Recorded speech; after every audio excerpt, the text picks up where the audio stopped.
আসসালামু আলাইকুম। কেমন আছেন সবাই? আজকে আপনাদের সাথে আমি ২ টা পার্সেল নিয়ে শেয়ার করব। আমি ২ টা পার্সেল নিয়েছি একটা পেজ থেকে।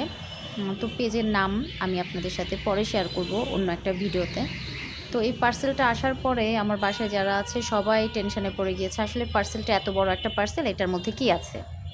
তো কেউ বলছে যে এটার মধ্যে হচ্ছে টি টেবিল আছে, কেউ বলছে ওয়ারড্রোব আছে, কেউ বলতেছে এটার মধ্যে হয়তো অন্য কিছু প্লাস্টিকের কিছু আছে, এরকম আর কি। যার যেরকম যেটা মনে হচ্ছে সে সেটাই বলছে।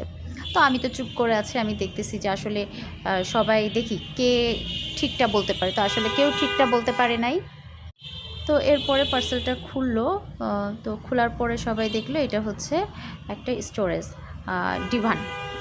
ডিভান স্টোরেজ যেগুলো ওইগুলো আর কি। তো আপনার এটার মধ্যে অনেকটা জায়গা আছে। খোলার পরে দেখতে পাবেন যে আসলে এটার মধ্যে কতটা জায়গা। আর এটার জন্য খুব বেশি ঘরে জায়গার প্রয়োজন হয় না। কোনায় একটু জায়গা থাকলে আপনি এটা রাখতে পারবেন সুন্দর করে।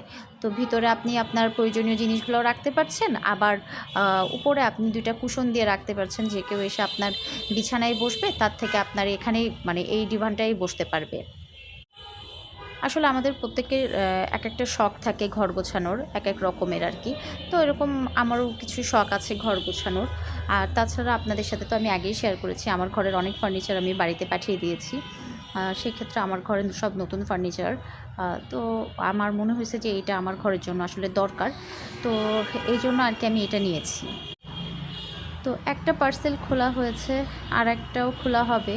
এর মধ্যে এপ্রিল এসে বারবার ডিস্টার্ব করতেছে। কারণ ও হচ্ছে একা থাকতে পছন্দ করে না, আমাদের মধ্যেই থাকে। আর আমরা ওকে মানে বেঁধেও রাখি না বা কোথাও আটকাও রাখি না। ও আসে, সারা ঘর দিয়ে ঘুরে ফিরে ওর মতন করে। তো ও দেখতেছে যে এখানে আসলে হচ্ছেটা কি। তো এপ্রিল একবার ঘুরে এ পাশে যাচ্ছে, একবার ও পাশে যাচ্ছে, আর এদিকে হচ্ছে এই বক্সগুলো আর কি খোলা হচ্ছে। তো এই দেখেন বক্সটা খোলা হয়ে গিয়েছে। তো কতটা ভিতরে অনেকটা জায়গা, এটার ভিতরে বালিশ, কোল বালিশ, বিছানার চাদর, কাঁথা, আরও অনেক জিনিস রাখা যাবে। টুকিটাকি আর কি একটা রুমের নিত্য প্রয়োজনীয় জিনিস যেগুলো আর কি সেগুলো রাখা যাবে। তো এর মধ্যে যেটা হয়েছে সেটা হচ্ছে আমি ওদেরকে বলেছিলাম, ওই পেজকে বলেছিলাম যে আপনারা আমাকে একটা অ্যাশ কালার দিবেন, একটা হচ্ছে ব্ল্যাক কালার দিবেন। তো ওরা কি করেছে, ভুলবশত না কি আসলে বুঝতে পারলাম না, দুইটাই একই কালার দিয়েছে, অ্যাশ কালার দিয়েছে, ব্ল্যাক কালারটা আর দেয় নাই। তো এই যে দেখেন আরেকটাও খুলছে, এটাও হয়তো খোলা হয়ে যাবে কিছুক্ষণের মধ্যেই। তো পরবর্তী ভিডিওতে আপনাদেরকে দেখাবো যে আমি আসলে এই স্টোরেজগুলো কোথায় রেখেছি, কিভাবে রেখেছি। ধন্যবাদ সবাইকে।